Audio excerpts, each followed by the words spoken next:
क्या हालचाल dear student. उम्मीद करता हूँ सब बढ़िया होंगे और सब अपने आने वाले एग्जाम की तैयारी कर रहे होंगे। तो स्वागत है आपका आज के एजी टीचिंग के नए ब्लॉग्स में। जैसे कि आप जानते हैं बच्चों, हम लेके आते हैं मोस्ट इम्पोर्टेंट क्वेश्चन, जो कि आज का वेरी मोस्ट इम्पोर्टेंट क्वेश्चन है। ठीक है, शून्य कोटि की अभिक्रिया और प्रथम कोटि की अभिक्रिया, ये एग्जाम में जरूर पूछा जाता है, तो सभी बच्चे इसको आसान तरीके से तैयार कर सकते हैं। तो चलिए बिना देरी किए शुरुआत करते हैं क्वेश्चन की। ठीक है, देखिए वेरी मोस्ट इम्पोर्टेंट क्वेश्चन है आने वाले एग्जाम के लिए। ठीक, शून्य कोटि की अभिक्रिया, चलिए शुरू करते हैं। शून्य कोटि की अभिक्रिया क्या होती है बच्चों? वह अभिक्रिया जिसमें अभिकारक का कोई भी अणु क्रिया में भाग नहीं लेता है, तो ये कहलाती है शून्य कोटि की अभिक्रिया कहलाती है। ठीक है, यानी कि अभिकारक का कोई भी अणु क्रिया में भाग नहीं लेता है तो शून्य कोटि की अभिक्रिया कहलाती है। जैसे उदाहरण देखें, ये आपका हाइड्रोजन है और ये क्लोरीन है। हाइड्रोजन और क्लोरीन अभिकारक किसे कहते हैं बच्चों?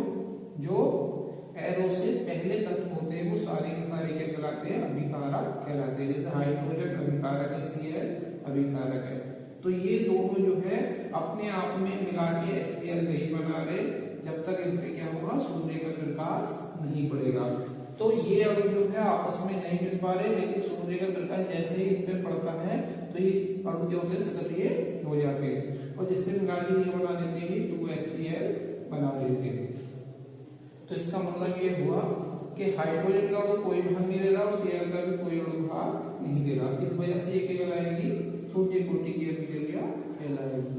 तो ये 2HCl, ठीक है, यानी कि ना हाइड्रोजन का अणु भाग दे रहा है ना Cl का। इनकी अभिक्रिया कौन करा रहा है? सूर्य का प्रकाश करा रहा है। तो इस वजह से क्या कहलाएगी? शून्य कोटि की अभिक्रिया कहलाएगी। ठीक है, तो उम्मीद करता हूँ समझ में आ गया होगा। अब चलते हैं देखिए प्रथम कोटि की अभिक्रिया की तरफ। प्रथम कोटि की अभिक्रिया, जैसे कि आप समझिए प्रथम कोटि की यानी कि एक अणु भाग लेगा।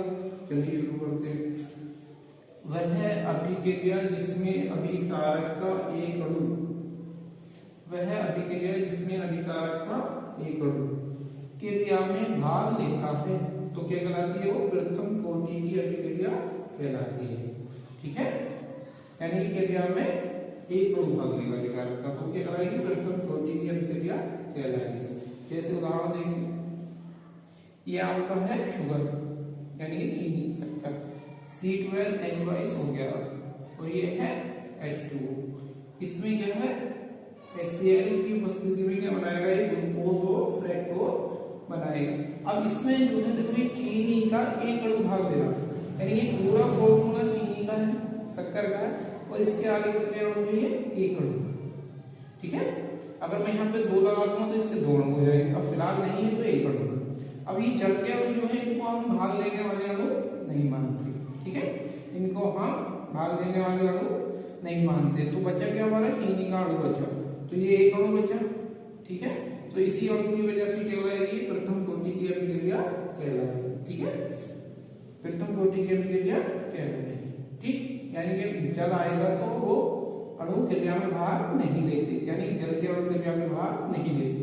चीनी के अणु बचेंगे और चीनी के अणु कितने हैं? यहाँ पे एक है, तो इसलिए ये कहलाएगी प्रथम कोटि की अभिक्रिया कहलाएगी। ठीक है, तो उम्मीद करता हूँ बच्चों आसान तरीके से तुम्हें ये समझ में आया होगा।